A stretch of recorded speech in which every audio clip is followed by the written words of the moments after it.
Welcome to the Clinic podcast, where we discuss the challenges and opportunities at the intersection of psychology, education, and family life. And I'm your host, Dr. James Byland. I'm super excited today to be joined by Maria Gregory and Guy Hernandez from TheraTree. Today, we're going to be talking about a topic that's been gaining a whole lot of attention lately. Certainly has in our clinic and the referrals that we're getting, but pathological demand avoidance, or PDA. But before we dive into that topic, Maria and Guy, maybe you guys can tell our listeners a little bit about yourselves and TheraTree and the types of services you guys provide. Sure. I'll start off. We founded TheraTree. I founded with the other co-owner, William Dansby, in 2020. And at that time, we were just providing therapy, mostly child therapy. And then probably 2 years after that, we then expanded to provide psychological testing evaluations, which Maria handles that department. And now we have, expanded a bit. We sometimes offer psychoeducational trainings to school staff or to parents, new parents, in terms of just parent coaching. And so it's continued to expand, and we're excited about that. And we're located in Walnut Creek, California. We've been there for the entirety of the 5 years we've been open, going on 6 now. So yeah. I think you guys are about 100 yards from our office, actually. We, I was just, we used to was be. just looking Yeah. at the address before we jumped on the call. So yeah, you guys are right next door. Yeah, we're pretty close. And I'm a licensed educational psychologist. And then I'm a licensed marriage and family therapist, and most of our team pretty much composes of or comprises of the two. So yeah. It's a cool group. I think similar to probably Violin Clinic, you get different professions coming together to case conceptualize and Yeah. the whole family with the varying. So Sure. No, it's great to be able to have a team like that. I know that's one of the things that really benefit from in our small group too, is just able to discuss cases and provide consultation and have individuals with different areas of expertise, so we can families and the most helpful provider too. So that's super exciting. So obviously, as I said a moment ago, demand avoidance seems like it's gaining attention at sort of an exponential lately. I know we're seeing a lot. Our referrals, I think the term most oftentimes used, the one I'm most familiar with, is pathological demand avoidance. I'm starting to hear more of a pervasive drive for autonomy, or sort of other phrasing around how this is conceptualized. But we may have families to this right now that done a little bit of research on PDA, some listeners who have never heard of it at all. So I'm curious if you guys can walk us through what PDA is. yeah, so I think both labels are helpful. I do see pervasive drive for autonomy taking more flight lately in neurodivergent affirming communities. Sure. To me, it's like this unusually strong, and I'm pulling definitions that I've accumulated over time. Need for autonomy. And when that gets interrupted by a demand, the individual goes into a fight, flight, freeze mode. And you see their demeanor change, behavior change. It can impact a lot of like piece of daily living, adaptive living, learning. It's an emotional response to a task demand, or when they feel out of control and they've lost autonomy, they've lost freedom to get to do what they were either doing or what they want to do. Yeah. How's that different in your experience than, when you see a kid with or oppositional defiance, for example? Well, I think one, we're starting with looking at autism. I think insofar, I mean, I have not seen PDA show up in ADHD alone. I've read that other clinicians have, and I feel like, wow, 15 years ago, I didn't know about PDA. So maybe in a couple years, I will see it show up in ADHD profiles. I'm curious if you have. I haven't yet. And Mhm. so I first look at autism, and then autism and the normal anxiety you'd have uh, in a society that isn't always built for you. What kind of anxiety comes up through that versus PDA? So I'm starting with autism. And then when I'm teasing apart oppositional defiant disorder, I'm trying to assess the family system and if there's any ruptures in an attachment, or if the behaviors that are coming out are more in the camp of power struggles or relationship issues, Mhm. versus having an anxiety response to a demand. And I think when it comes to anxiety, like anxiety is wanting to avoid something that stresses you out. It's wanting to avoid a perceived stressor, unpreferred task. I think the response is just so much more disproportionate than what we'd see in a generalized anxiety with autism case, or even oppositional defiant kid or adult with generalized anxiety. It's so pronounced. Yeah. So I think we're looking for severity. I think to add is like we're looking at what's the need that is Mhm. happening in the moment. So if I think Mhm. of anxiety, if we just had anxiety in isolation and we're not looking at a PDA profile or teasing it apart, the goal is avoidance as well. So it feels very similar, but someone may have anxiety, plan to avoid or want to avoid, but still want to do the thing they're avoiding. Yeah. That makes sense. Whereas like with PDA, it's Yeah. like they don't want to do the thing they're avoiding. They want to finish what they're doing right now or whatever the process is, and that pull away is the distress. And if I also think about anxiety, oftentimes we're looking at rumination and overthinking something, and that's what's leading to the avoidance. Whereas with PDA, it's not necessarily a rumination or overthinking something. I mean, it could be in there, but oftentimes we're seeing it's this cognitive shift we're trying to create that's causing the distress. It's like a little bit more of a here and now in this moment. Okay. I've Yeah. actually, and that has overwhelmed you because you're want to stay doing this thing and maintain your autonomy. And then if I look at, like Maria said, what's the family system look like? Oftentimes, too, oppositional defiance feels like that dance or that power struggle where I'm going, okay, when I've worked with kids and teens all over, you're regulated enough right now. Like this demand isn't bothering you that much, but you Yeah. got maybe some resentment towards me or your parent, and you're playing that out right now by saying, I'm using my cards here, but my card or my Uno play is to say, no, how about I don't do that? And Yeah. Sure. it's a little bit more thought out and a little bit more Okay. personalized, I would say. Whereas PDA, I find it very not personal. It's Yeah. not like you did this to me and I'm doing this back to you. It Not goes back to that retaliatory. moment of Yeah. that's that, and that is the biggest overwhelming thing for me to shift my attention and focus to then give up my autonomy. Yeah. Okay. Got it. No, that's super helpful. Oh, yeah, Maria. Impact one thing he said, because I do think sometimes it can actually be, I think a lot of times it's to avoid something that is perceived as a stressor. But I do know a lot of individuals who have a PDA episode around something they actually really want to do. Like they want to go to school and they can't get out the Mhm. door. They, they Good want point. things Yeah. for themselves, right? Like they want to go to the gym. They can't leave the house.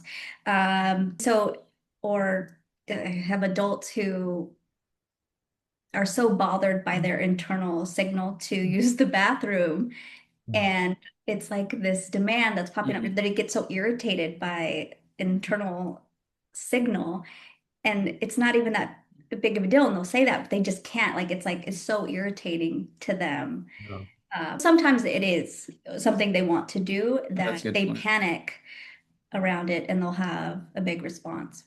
That's a good Yeah. point. I'll add one other piece. I'm glad you brought that up about the school. Because now Mhm. that I'm thinking about it, because we worked a lot, especially did a lot earlier on in my career, and still to this day actually, with school refusal a lot. And so we'll see it shifts. Yeah. Is most anxiety is just kind of leaning more towards the.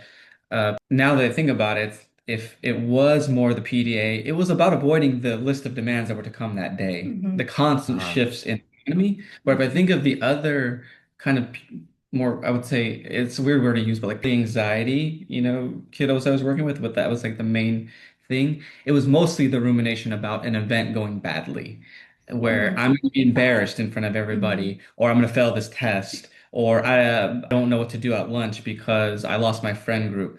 It was an event that was attached. The mind was attached to it, so it felt like a lot more of that kind of anxiety. And then once you kind of worked through that, helped. You could kind of use the standard, let's say, anxiety modalities where that what well, in my work it wasn't really going to fit with those youth with the PDA profile. They're like, I don't, Yeah. I'm not going to CBT me out of this. It's distressing no matter what, so. Yeah.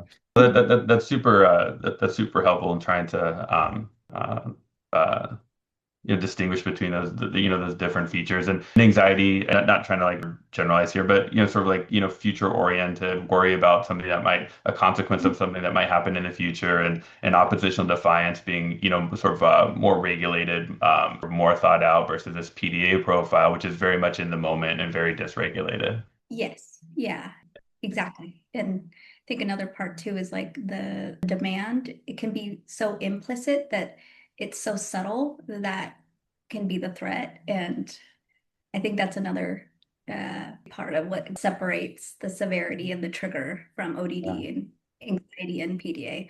Yeah, no, I think one of the things that for me professionally, I imagine a lot of other professionals and for parents, challenge is that this isn't as a disorder in our diagnostic and statistical manual. We're in the ICD, and so there isn't clear guidelines for us as clinicians, or frankly for parents doing their own research in terms of what exactly this is. And so you guys have gotten into it a bit here. Just sort of curious, when you're going through your assessment, what are some of the specific traits you're looking for in that process? Well, first of all, I'll start by saying like a lot that's not in the DSM that I think us professionals know symptoms to look out for. For instance, with ADHD, emotional dysregulation isn't part Sure. of the criteria yet. We are looking for that as clinicians who assess. Rejection sensitivity. I think when you are assessing for autism, I think you should be screening for PDA, especially if the referral is they can't go to school. I'm at my house arrested, that we can't leave the house, we can't do anything. Like you're looking at those symptoms. I will do I give the ADI, so I give a long intake. First assess for autism, give the extreme demand avoidance questionnaire. I really tried to explore when it started, the onset, the triggers are, what the parent response is like, what has happened so far. Like by the time they've come through assessment, have Googled it, and they've already started to maybe play with low demand parenting or some version of that. And so I'm trying to assess that, like, okay, is it working? What's not working? Is it I won't do that task you're asking for, or I can't? It's paralyzing. I'm looking for a big distinction. I'm looking for trauma. I'm looking to see, is this just a trauma response to school or some event? In the way that you might even look for like selective mutism. Did something happen to create this big shift in behavior? So I'm looking for I guess the red flags. I'm looking for an individual who just cannot handle slight demands. It's just too overwhelming. I think sometimes I am looking for something they want to do and they can't. It's Meaning that like demands that are placed on them for something that they would perhaps enjoy might still trigger the same reaction.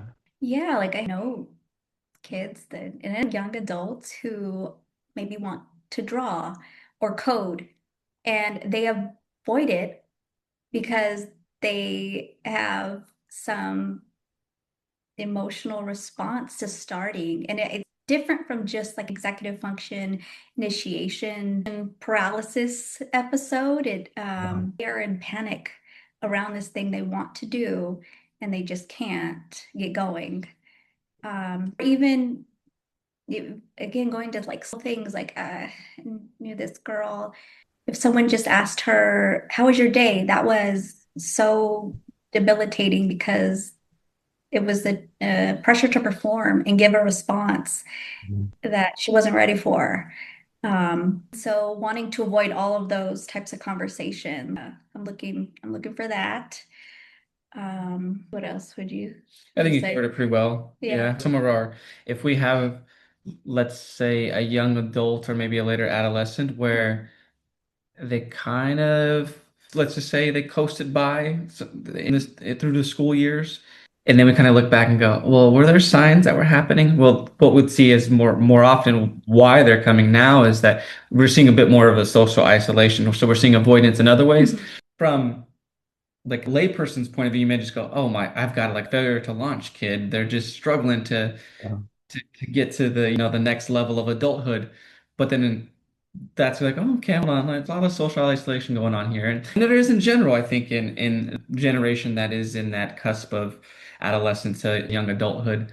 And Mhm. so we go, okay, let's look at how did this socialization go for this young person throughout the years, and were there signs of it that were happening, and they were just a little bit more subtle, and the youth were able to work through it with some of their other strengths and whatnot, but then it became too much in adulthood because adulthood's a lot different. It's harder in ways and maybe easier in other ways.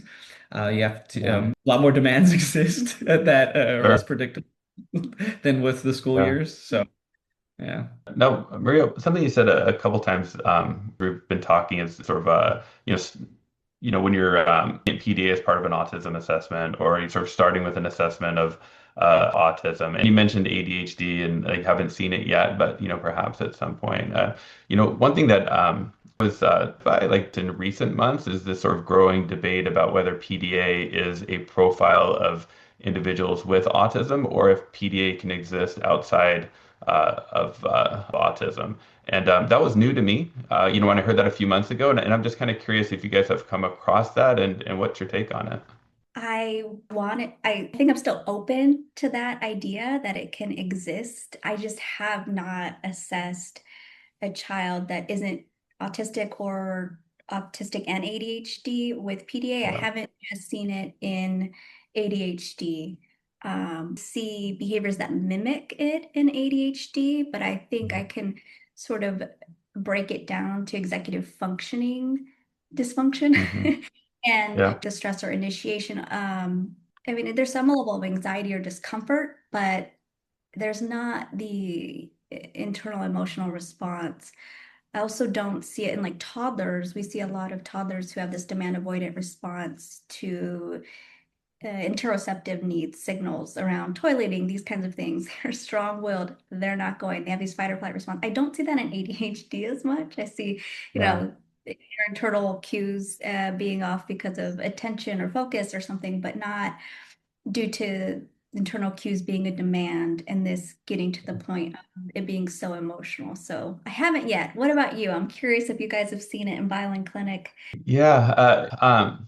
When I first learned about PDA was probably, God, I'm trying to think, I can think of the individual. I can't think of trying to think of how many years ago, but maybe 4 years ago. And I met all the markers that you guys are describing, and very clear cut. So it was the first time I came across it, right? And it was an individual autism. I don't know that I've seen it. I think similar to you, right? I mean, when we get these referrals for PDA, a lot of the referrals that we're getting are kids that already have an autism, diagnosis, and then the parent has sort of come across this, online. Maybe they're not responding to sort of their typical, ABA type of approaches to treatment, and sometimes sort of exacerbating symptoms. And that's more of the kid that we're seeing. And so when I came across that, this was even a debate. I mean, my understanding of it had always been that this was sort of a subgroup of individuals with autism, right? Like it was a pattern or profile that we saw in autism. And so when I came across that, was new to me. I think like you, I'm certainly open to it. I mean, gosh, I'm still learning about PDA. Like I'm not gonna, close the door on some, new findings or some new understanding about how to, work with these families. But yeah, that was something I wanted to ask you. Got a lot more, you gained a lot of knowledge and experience in this space, and was curious what you've read or what you've seen clinically. I Yeah.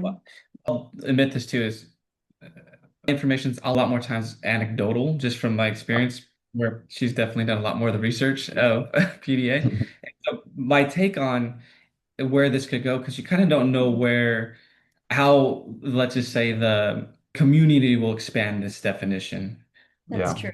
How I put it in my mind, though, in terms of looking at it, is that I think of PDA as lifelong, whereas that, and so if I were to try to attach that to anxiety without autism, I've worked with kids with really severe anxiety, not autistic, not we worked for a few years together, quite a few, many kids over the years, and then it's like they got to the point where they're like, wow, like almost like that anxiety year or two was like, wow, that was a long time ago. I don't even feel like Yeah. that anymore. Yeah. Conversely, if we look at kiddos we worked with for many years with the PDA profile and autism Mhm. diagnosis, it remains. We've kind of just learned, like, worked, how do we live with this? How do we create we'll say a social diet, a sensory diet, all of this so that you can get through your life in a functional way as possible, but it doesn't go away. It's still Yeah. there. It's still intense. We just living with it a little bit. And that's the kind of the big difference I see, especially even if we go, okay, is it PDA and ODD? We'll say, well, ODD is one of those things that, can work through and say, hey, it doesn't really fit the profile anymore. It's Mhm. come a long way and repaired relationship with the family, and we don't really see that as much. Mhm. So that's how I think of it, is that this is a permanent thing. But again, this is just my anecdotal. I don't know what the Yeah. state is. This is just from my experience of going, Mhm. oh yeah, we're still gonna have to work on this ongoing. And that's a really hard part of the treatment and talking about that. What if this doesn't really go away with parents or with the youth even? Like, what if life is Yeah. just always a little bit like this? Yeah. Yeah. I can't help myself, but I think I'm going to ask you guys an impossible to answer question here. But Go for it. I started out, I mean, I was saying like perception of this is that this is a growing phenomenon, right? So we're certainly, I mean, this was something when I started out, I did never heard of it, right? Now it seems like every month we're getting somebody contacting our office and they're asking questions about PDA. There's a lot more attention to it. There's a lot of, more information available online that people are accessing and finding. Do you think PDA, the number of people that we're seeing with PDA, do you think that's always been the case? Do you think there's actual rise in PDA or just now it's always been there and now people are now aware of it?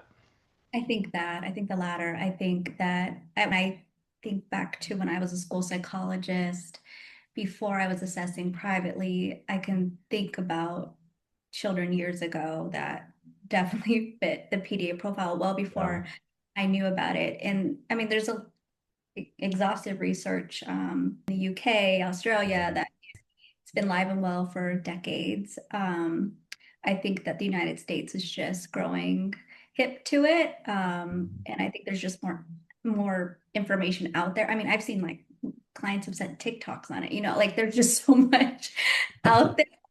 And so I think the latter. I think we're getting better at diagnosing autism. Yeah.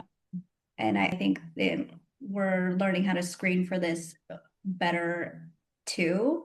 I think we're getting better at screening for all of like the sub profiles of neurodivergent communities. And I think back to your original question, like, is the subtype or what? Like, I used to think alexithymia just belonged to the camp of Mm. and I have since seen that show up in ADHD. Right. And years ago, I didn't even have a screener for that. There wasn't Yeah. even a measurement to use. And so I think as our tools and assessment get more refined, I think that we will see this grow and I think we'll get better at it.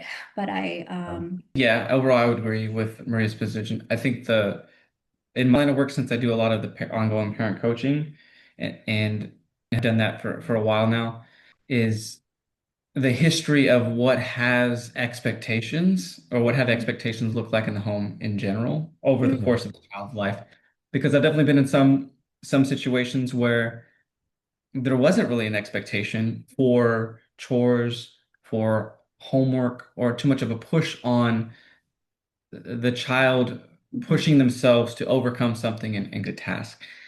And so if you do that, and then all of a sudden you're at 17 years old, and then you're going, well, now we got to get them ready for college, and there's a lot of things to catch up on. That is going to be quite overwhelming. So mm, I often want to look at what has been the history here of how a child has had to wait for something desired and accomplish or complete the task that's maybe unpreferred.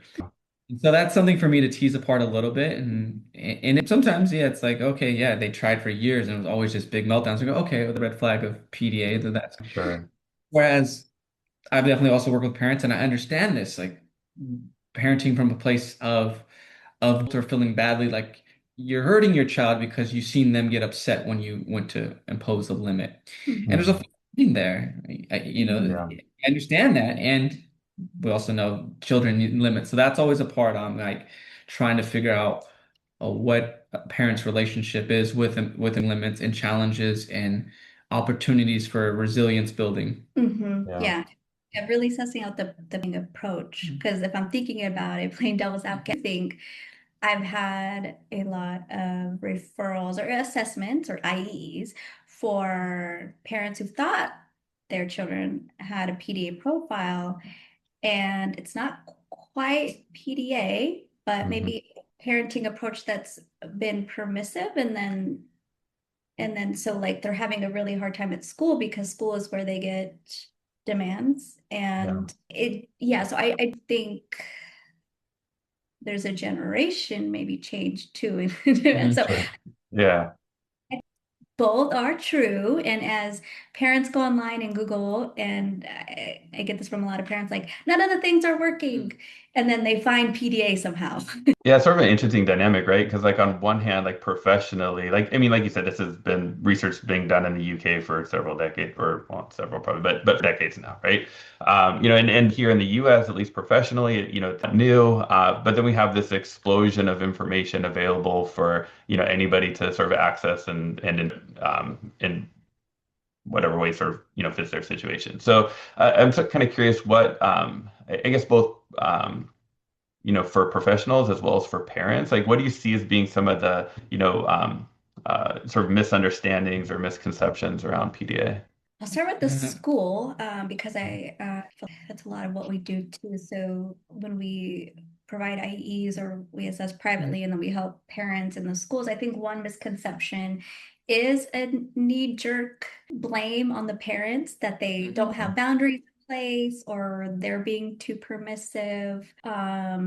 I hear things like, "Oh, when they're here, they're fine. It's just getting them here that is the hardship." Um, I, there's a lot of judgment toward parents with PDA. I think there's still misunderstanding of even the distinction between ODD and PDA. So Yeah. it seems, um, I've heard adults say like, well, when are you gonna, not let them control you? And it's like they're not really trying to control others. They're trying to control their environment or, their autonomy. Whereas like ODD, yeah, trying to control someone else. Yeah. I think that's a misconception. I after chuckled because the reflex is, well, my child's just a brat. Yeah. They just don't want to do anything. And I'll back up and say, when I'm working with a parent and that whatever style they have, my aim is to always understand how they got to that place. Because there's a model I like to follow called ARC, which is attachment, self-regulation, and competency. And it's initially kind of geared towards working with early childhood trauma, adopted, foster youth. But I still love this model regardless. I think it's really just a good model in general. And I'm an attachment-based therapist, so I really appreciate working with the parents and how that relationship goes with their children. And one thing the model stipulates that I really like is that whatever you think as the professional that the child probably needs from the parent, you give that as the professional to the parent first. So and so if you go, oh, the thing would be like the parent needs to do this, and I think that's the misconception. It's like, well, no, the professional, I need to do this for the parent. They need to feel heard because when they say their child's a brat, that's meaningful. Like it may not feel good, and I may not want them to say it in front of their child, and it may happen, but I want to know then what is the experience you're having when Yeah. these things happen that make you feel that way. And that's very important information.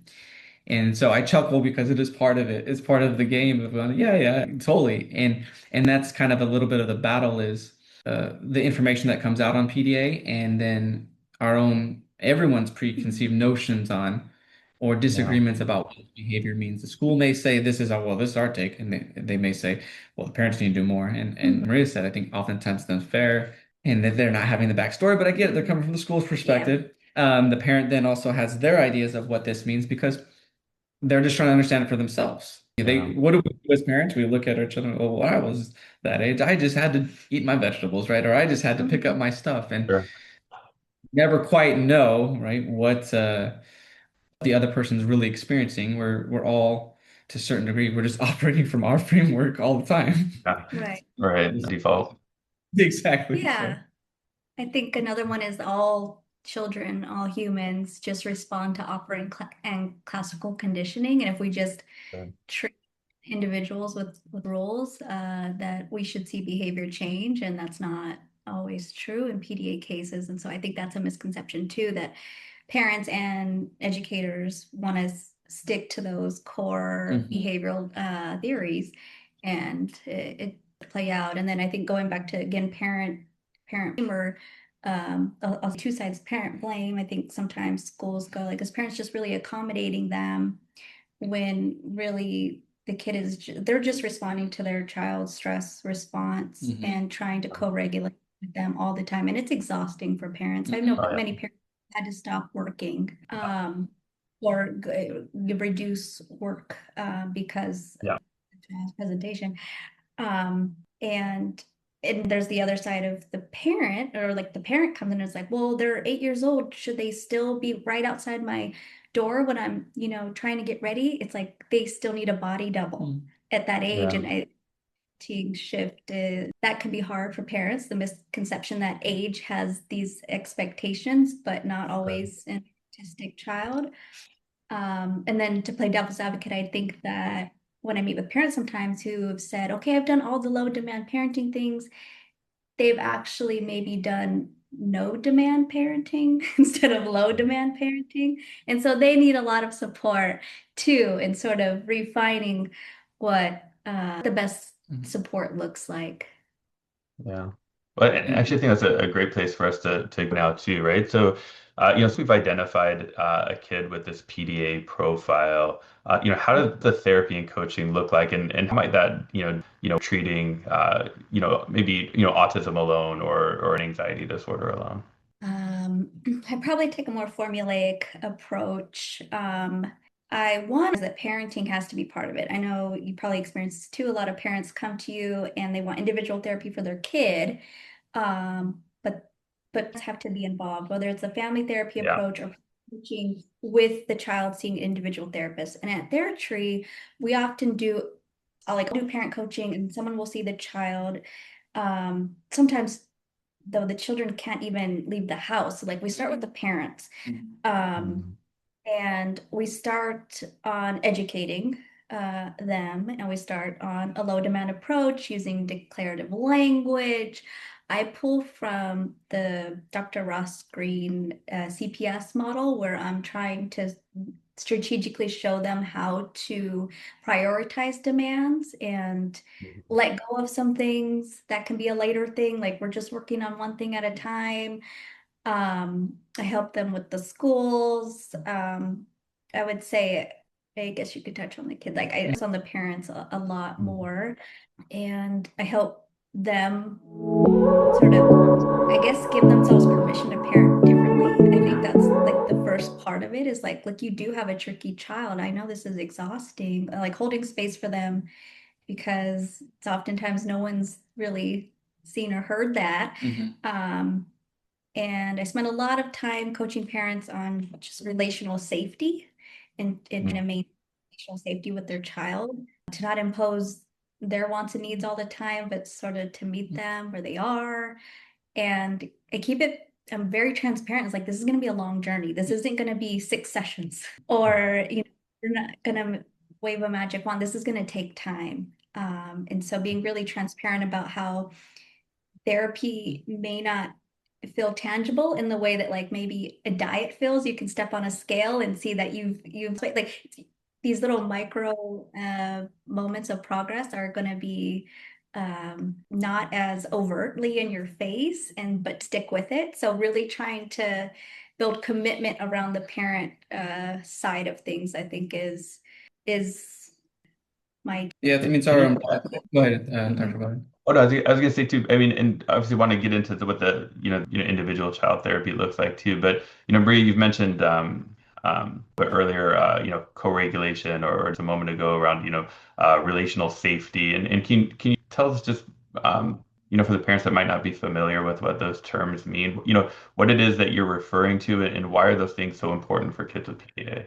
Yeah, so their amygdala gets hijacked when they are met with a demand or an internal cue or signal, and they go and fight, flight, or freeze. And so their amygdala gets hijacked, and they absolutely need to rely on a caregiver to help them calm down in a way that you would see in an infant or a toddler. Yeah. They can be much still much need this presence, whether it's proximity, but Mhm. just the presence, someone to talk to.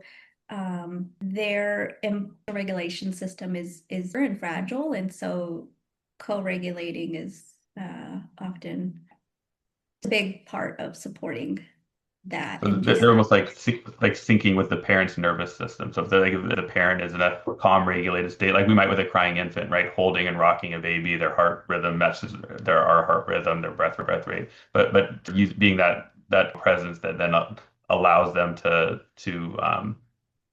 enter your regulated space. Yeah. exactly. I have a metaphor that I tell parents with this that it's your child is the boat in the middle of the ocean, and you could be the anchor to that boat, or you could be another boat crashing into them in the middle of a storm. Sometimes the storm hits, so you're going to be the anchor, or you're going to be another boat crashing into I each just other. laugh as a parent. I've been the boat crashing plenty of times. So I just Oh, the Yeah. context for anyone listening is that we're parents of a neurodivergent child and Mhm. we go through these skills. I'll have a session where I'm talking about these skills and then I got to go use them and then I'm like, oh geez. And it's humbling because and I don't always share that with parents, but what I'll share with parents, and I mean it earnestly, is that I can say all these things, but in reality they're gonna be hard to do very Mhm. hard. in those moments it's going to be hard and I am a firm believer in setting really fail. I'll say you're going to come back in a week and you have done the same thing and that's okay. Right, just you're Yeah, going I to think do it's the same thing, important. keep working on this, so you don't have to come back to me and report to me that you did all the things. We'll get there in due time. I also say something else to parents that seems very counterintuitive. Everything I tell them to do, I say don't expect it to work. Mhm. Yeah. And the reason why is that as humans, we are very results oriented. We want to latch onto the tangible thing, like Maria said. Did did the numbers change? Mhm. Or so if I did A, then B should happen next, right? I did A, which is my part, and B should be the result or effect that I see with my child. And that would be great if it worked that way. But I always set it that way up too, because we do, as humans, we walk around with implicit expectations of how things are going to go, how we want them to be. And if I just say, hey, look, every time your child gets upset and you do the thing, right? You do the intervention, you do the co-regulation, you went in the room and you sat with them while they melted down for an hour, exhausting. But that's a practice. But it Yes. feels backwards for parents, and I totally understand. It feels like it's getting worse because they just had a meltdown for an hour. But the reverse is that there's like, but you were regulated for an hour. Mhm. And so let's keep watching this and let's see if it stays in that hour. If you keep doing this every single time and you're consistent, are you a C plus or better? Yeah. Are you not perfect? Are you consistent enough that you give that opportunity to be the anchor in those dysregulating moments that you can see it then start to trickle down over time? But it is going to feel like things are going backwards. What do you mean, Guy? What do you mean don't expect it to work? Because also don't want you to come back disappointed in a week and say, I tried. And so my approach is probably a little less formulaic and more thematic with parents. I do use the ARC method as a guide Yeah. because it is like the philosophy I come from. And as TheraTree, we are attachment-based organization. So we're always often things from that umbrella. But I know sometimes means I'm doing a little bit of grief work with the parents, some values work. It really just depends on where they need to go in their journey, and then sometimes we'll come back to the skills. So mine Yeah. will oftentimes look a little less linear, and maybe I'll bring it back to, okay, we're going to be on this one routine and whatnot, but I'll be a little bit more fluid in the approach in that regard. In terms of the individual therapy, often what it could look like if I'm doing the parent coaching, William Dansby, one of our main therapists and the other owner, he'll have the individual. Often we'll have a parent in the session with William, and he's going to be modeling that what co-regulation looks like and saying it out Mm. loud to the parents oftentimes. He's Yeah. going to be doing some of the things like priming and front loading with kids during transitions. preparing them if they're going to get triggered or upset during a game that doesn't go well. So he's constantly verbalizing this out, not just for the child, but also for the parents to hear the language.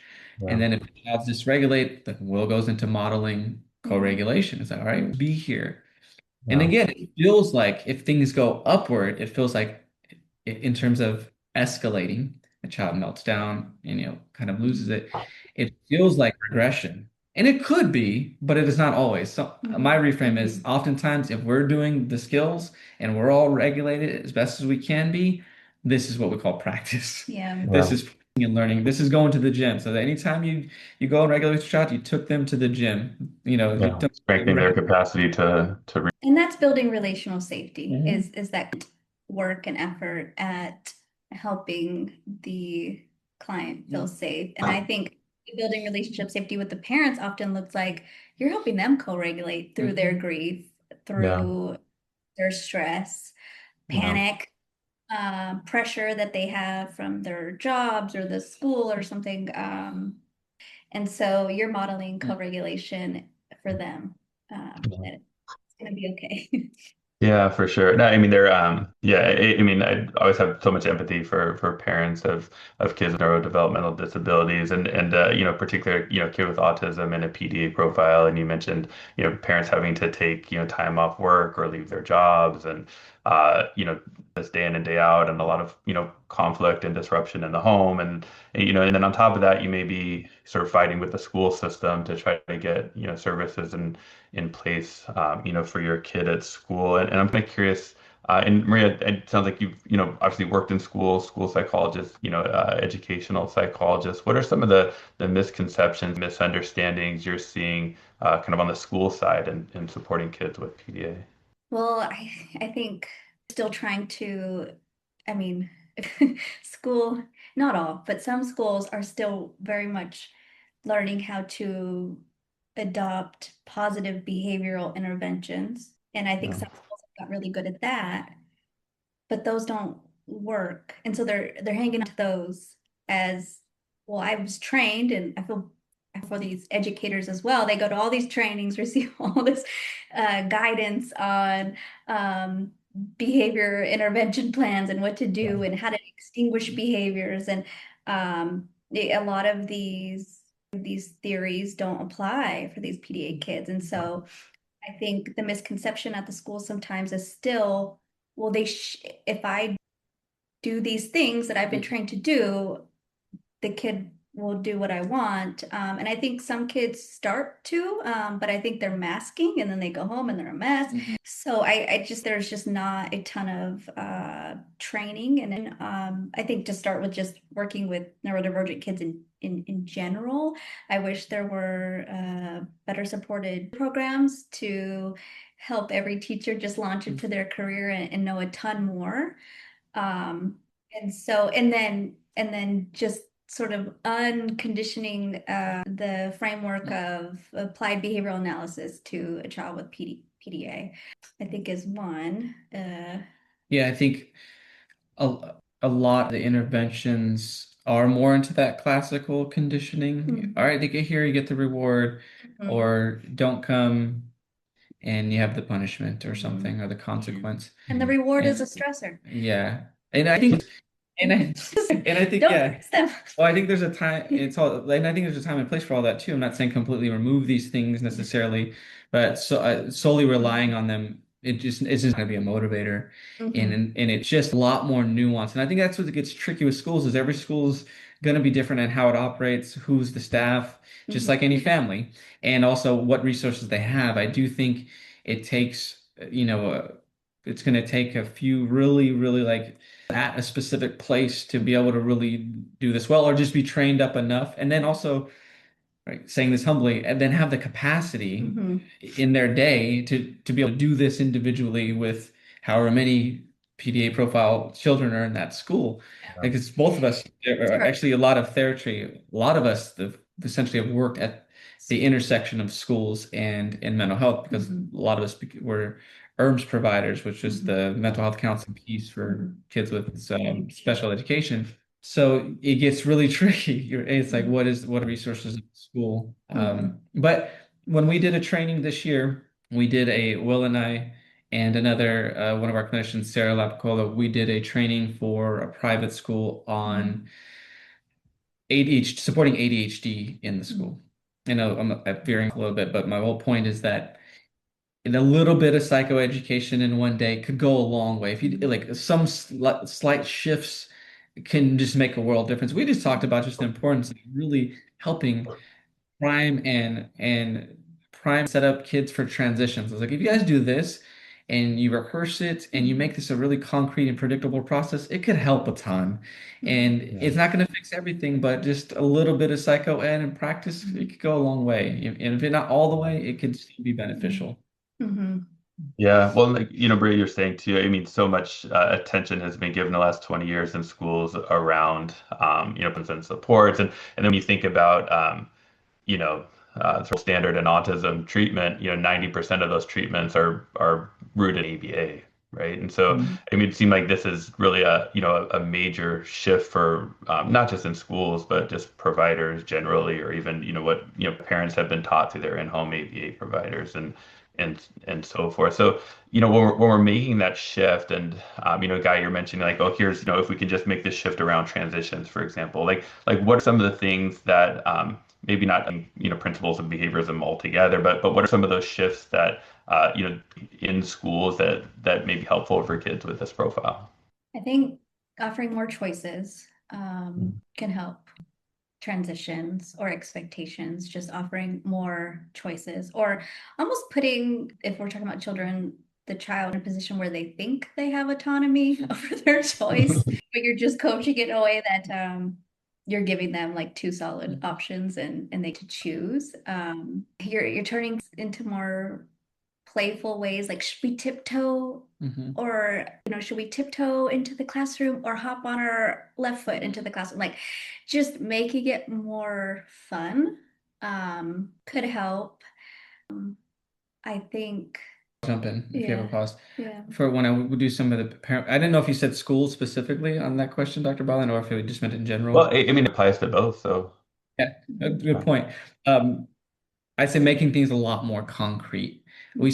I have this, and I've had to learn a lot just in the profession and in parenting to really make things really explicit and concrete, or else, anxiety can fester, and then I don't know exactly what it's going to do.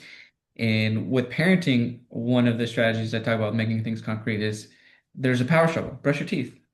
Brush your teeth. No, I don't want to brush your teeth. All right, how do we shift this seemingly small task into something incredibly concrete? And then we'll break that down in a lot of concrete steps, choosing the toothpaste, choosing the toothbrush. Are we going to listen to a song? Are we going to sing a song? Are we going to watch a video? And we're going to count, and I'm going to count with you with my hands and verbally and go 1, 2, 3. And shifts like that, parents are like, oh my God, it's so much easier now. Because we'll start off with, can we just do 3 seconds? And then by the time they start working their way up, all of a sudden they're doing it more and more. Same thing as putting these things in the schools. Like, okay, everyone, transition. Well, what are all the steps that transition looks like? And so I want to make those as concrete as possible. I want visuals. I want, as a teacher, and I used to teach, I was going to become a math teacher, interestingly enough, but the test was far too hard. I'm not quite as good at math as I thought I was, but is I'm going to act that out as the teacher, that I'm going to model that several times. Like Maria said, I'm going to add some playfulness, but I want everyone to see and know exactly what this is. I remember when we were working in a counseling rich program, Will and myself, and it was probably a classroom that had a lot of youth with a lot of trauma. And so a lot of dysregulation happening. So what we did is like, we're just going to practice walking down the hall over and over again because there was a lot of dysregulations happen, bumping into each other, yelling out, all these different things. But we're just going to practice this one thing. We're going to have a set of rules. We're going to be very specific, and we're all going to have fun and do it together, and we're going to connect. I think actually, I haven't said that part is as a parent, a provider, whatever, educator is you constantly try to then connect with the child. And one of our phrases we use is connection before correction. Stan Siegel's. Is it? Oh man. We use it so a lot. Sorry. Yeah. We're gonna give you guys credit from now on. Sorry, Dan. Thank you. It's true. It's I think sometimes that's a misconception that we can just demand things all Yeah. day long as educators and parents. And they have so many demands. Do Yeah. this, put your shoes on, get your backpack. Where's your backpack? What'd you do today? What'd you eat for lunch? Who'd you play with? There's so many demands. And before connection happens, it's like you have to just assume that demand is not going to happen. Like if you're just, and I guess we say connection before correction, but it's also just like connection before demand. You challenge their flow. I think teachers and parents don't always have the luxury constantly give more spoons in terms of providing all the connection before we're taking spoons away by giving a demand or a correction. And we just have to remember that, quick goes a long way. I think even smaller oftentimes too, because 10 minutes can feel like a lot to a parent that is coming home with two kids or more and is trying to get dinner going and trying to make sure their kids are, just not tearing the house down. Yeah. And 10 minutes feels like an impossible thing. And so I'll often call out, like, that was a moment of connection, and that only took 10 seconds, right? If a child's coming up to you and saying, hey, look at this that I drew, and you take 10 seconds to look at it, it won't take 10 minutes, but finding also those little moments, because you may not always have the 10 minutes, but there's little moments pop up constantly with children, and they're subtle sometimes, or they feel like they're not so big because we're busy in our lives, so they're easier to maybe overlook. But those little things count a lot. And it builds kids need them. So yeah, even breaking it down smaller, any little moment is meaningful. You give them that moment of undivided attention and care. Undivided attention goes where? Yeah. Yeah, and I mean, to me too. I mean, going right back to what you guys were talking about earlier, just around co-regulation too. That if you don't have that connection, that trusting relationship, that's really sort of foundational to be able to co-regulate. But so I mean, that certainly seems like a theme in terms of build trust and co-regulation to sort of the physiological stress that's triggered by the demands that are placed on the kids too. But trying to recap some of the things you said here too. Offer choices to kids, be able to make things a little bit more, fun and engaging and feel less like a demand, perhaps really breaking the task down into smaller, more manageable parts that the demand may be not as, too overwhelming, of a demand to place on the kid. Now, if, obviously this is, talked about this a few times here. This is at least here in the States, relatively new. It's gaining a lot of attention really very quickly. More effective approaches differ a little bit from what people in schools, professionals in schools have been taught for the last 20 years. Have you a school program or sort of that you guys have seen to be effective at this point? Not wildly effective. No. Unfortunately, I've seen teachers do a great job at educating themselves, going on like PDA Society or is it North America PDA Society, and they'll watch send them and buy the books, and there's a few good books on PDA in the schools. But I think where I've seen it, where I've seen the most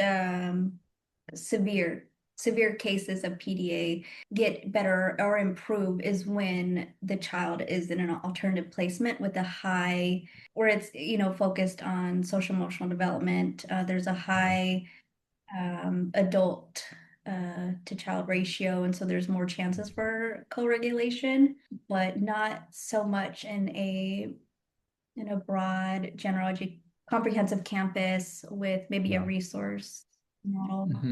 Have you? I'd like to know those.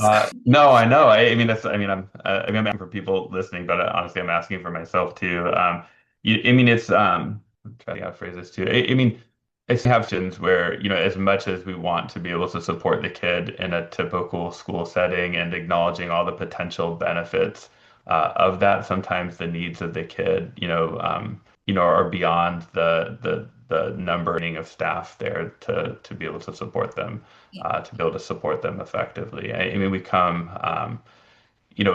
we've been getting sort of similar to PDA, like a growing number of referrals and around fetal alcohol spectrum disorders, for example, too. And frankly, this conversation, a lot of it could have been around kids like that in terms of their disrupted nervous system and extreme challenges with dysregulation and the importance of co-regulation and so forth. And obviously, as you mentioned too, a lot of the parallels with kids who've experienced developmental trauma, for example, some of these therapeutic approaches you mentioned being helpful for them too. And and a number of these groups where, yeah, I mean, there isn't like magic school out there for them yet, and to figure out, how do we, provide the thing that you mentioned, Guy, around, the staff at school to best be able to support them. And, I think one of the challenges too, I'm thinking about I'm working with right now is, with an teacher, and is thriving when last year was a very difficult year. But, at the end of May, he's going to transition to a new teacher.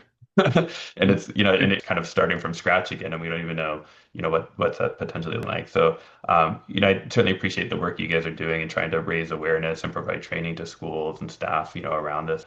People are better prepared to help these. But yeah, no, as far as like a specific school, yeah, I don't, yeah, I honestly don't know myself, but with, And it's too, and then the teacher changes, right? Or the director changes, so it kind of can change your philosophy and Yeah. yeah. Well, I think a lot of schools we work with currently, what it ends up looking like is piecing together outside resources, like we'll get contracted to come in and Mhm. support the parents for parent coaching or the youth both. And then it's kind of like almost like a round team experience, and it's like let's do the best with what we can do here, knowing that it's going to be hard to develop a singular program for this person or school, and so that ends up being the case. We go, okay, well, let's do the best with what we all have and put all our resources and minds together. yeah, yeah, for sure. I like that I see sort of this kind of modal approach, I guess. But I mean, and I'm sure behaviorists would be, lining up to tell me all the reasons why I'm about to say is wrong. So I'm speaking very generally here, right? But you think of like behaviorism in its most like traditional sense, right? Sort of this input and output function, and sort of this black box as if it's a mystery and we can't control or ever understand what's going on inside of that. But clearly for kids who's experiencing the degree of nervous system dysregulation that these kids with PDA are, if we're not attending to that internal state and we're only looking at input and output functions, it's causing a lot of disruption. And it made me think of a classroom I was in. This was a few years ago, but supporting kids with autism, and I guess they were using sort of planned ignoring or something, but the kid would be like isolated from everybody else and nobody would interact with this kid and he was having an absolute meltdown. And now I don't know the specifics about that child's situation. I'm not saying that was or wasn't appropriate, but clearly this was his nervous system was pretty hijacked, and nobody was providing any support. To him, and it just made me think about that situation when you guys were talking about kids with PDA and the need for co-regulation, and maybe sort of the combination of, looking at our behavioral based approaches, but integrating that with more of a mental health treatment approach too in the classroom, and sort of understanding what's going on in the internal state of these kids and how to support them and modify what we're doing in class. But I think even just piggybacking on that, I think a safer route would be to take the trauma approach, like some behavior probably seen too, like planning, or because they're just seeking attention, that's how you're going to quell attention seeking behaviors. When I'm sure you look at it too, like it's connection seeking. If they're trying to connect, they have this need, unmet need, like connect. Yeah, it's What you said to Dr. Bradlin reminded me of your earlier questions about misconceptions. And so what it made me think of was the if we shift away from the behavioral approach or figure out we integrate it differently, considering that we're going to be looking at nervous system and regulation, then the misconception when you go that route is that we go, oh, then do we just have no demands, kind of what Maria said. Oh, we just give them what they want. And going into like oh, well, just scream so then and now they get the ice cream. It's like, no, I'm not saying that. We're not saying if we yeah, shift away from thank people, you. I'm not Yeah, saying we just give them everything they want. I'm not saying that, but we're thinking of regulate first versus behavior first. yeah.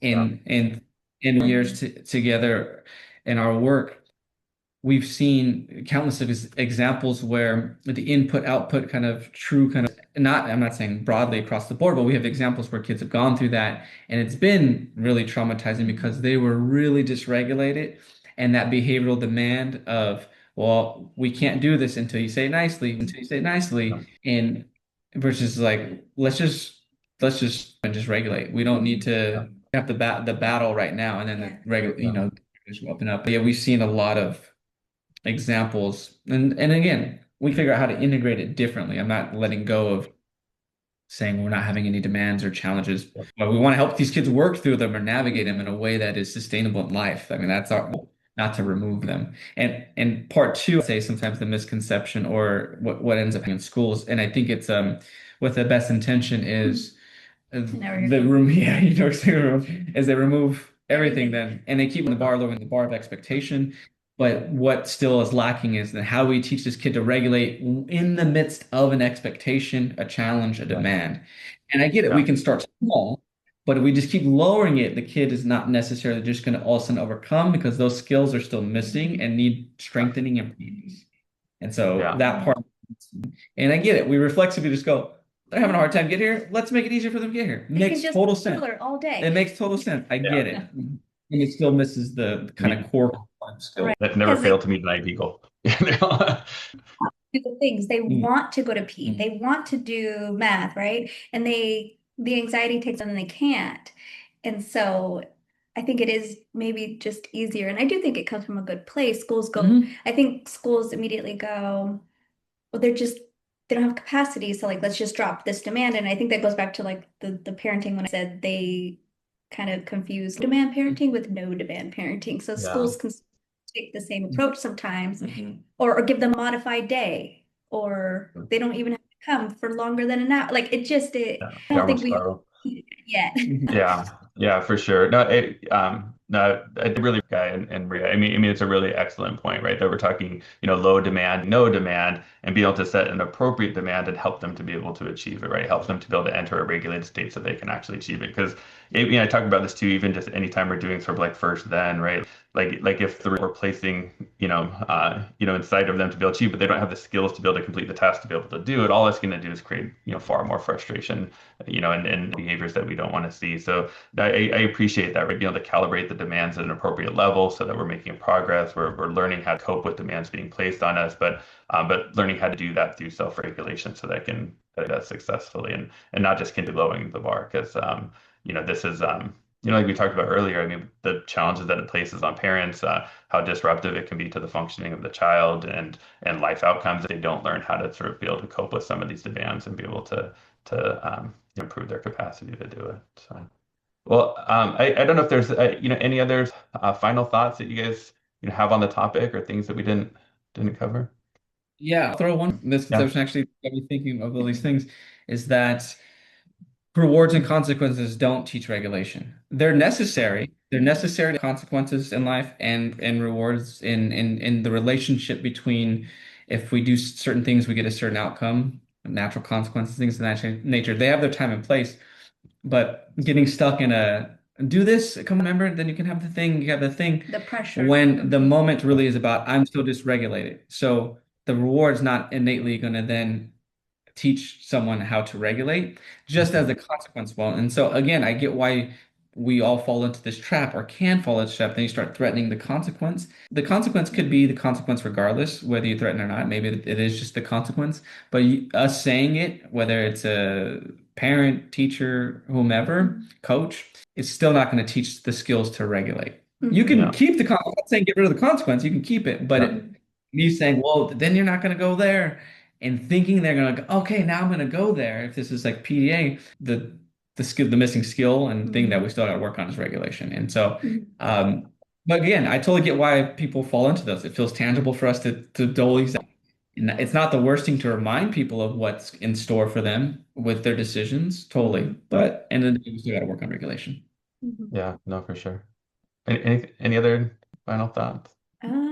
I had you were saying that I think sometimes, or just still talking about how to keep behavior, some aspect of behavioral theories in play is just having an expectation, but maybe dropping the sense of urgency or pressure or just it can still be there without it being so intense. And I think that's the part where the parent or educator is playing the co-regulated that's Yeah. helping, goes into their head and going, is the house on fire? No. Okay, if we're 5 minutes late, fine. Mhm. Like just regulate themselves. And so I Yeah. think a big part of the parent piece is also helping parents learn about their own regulation system Yeah. and what are their triggers, and same with, I think everyone needs some help. I think it's important too because you can get in the power struggle with a kid, and then suddenly it seems like it's unbelievably urgent that this thing gets completed. When sometimes if we take a step back and see the bigger picture, we realize that it's not for death, right? Like we can get a little bit more space and time to be able to complete the task. But yeah, how much I appreciate you guys taking the time like I said, we've been seeing, lots interested in this topic of PDA, and we're, in our clinic, and I know Danielle, she's been sort of like spearheaded the research, for this topic and sharing resources with us. And, as our, knowledge and, sort of expands on the topic and, talking with the two of you is a big part of that for me too. So I certainly appreciate the ton. And I know all the parents that are listening to this gained a lot from it as well. So just can you tell those listening, a little bit maybe where they can, learn more about you guys and about your clinic? Yeah, they could find us at theratreecommunity.com. We're located in Walnut Creek, California, and yeah, we've been there 5 years. We actually did move away from you a little bit, just around the corner. We're not Okay. anymore, but yeah, we do a mix. Part of the name of the community part, even though we basically refer to ourselves as TheraTree, but the community part was born out of passion with Will and myself to get information out into everyone, whether they're to therapy or not, or have any formal training or education, is that our belief is that we should all just learning about ourselves as humans and our children, and just to make things a little bit easier, more doable, maybe less suffering and things of that nature, and ultimately have better relationships.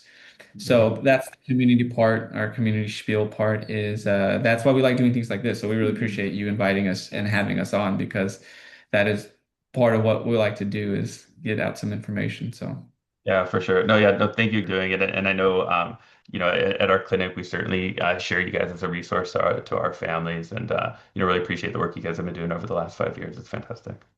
thank you, appreciate it. Thank you. All right. Well, you guys have a great day. Bye. Bye. Bye.